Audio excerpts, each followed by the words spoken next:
30 days of disciplined பர்சனில் இன்றைக்கி டே 1. இன்றைக்கி நம்ம யாரை பற்றி பார்க்க போகிறோம்னா டேவிட் காகின்ஸ். ஜஸ்ட் அவர் என்ன சொல்கிறாருன்றதை கேட்டு வந்துடுங்க. This isn't for the masses.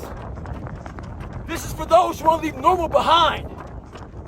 Those who are in search of a new realm. It's a lonely journey. You're isolated. Those who used to keep pace with you will fall off. Actually அவருக்கு இன்னொரு பேர் இருக்குது, toughest man of the பிளானட்னு. Just உங்களுக்கு டவுட்டாக இருந்துச்சுன்னா Google பண்ணி பாருங்கள், who is the toughest man of the பிளானட்னு.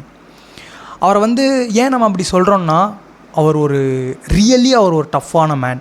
For எக்ஸாம்பிளுக்கு டேஸ் கணக்கில் ரன் பண்ணுறதா இருக்கட்டும், தௌசண்ட்ஸில் புல்லப்ஸ் எடுக்கிறதா இருக்கட்டும், ஹியூமனால் இவ்வளோ தான் முடியுன்றதை உடச்சி எரிஞ்சிட்டு நிறையா பவர்ஃபுல்லான ரெக்கார்டு அவர் வச்சுருக்காரு.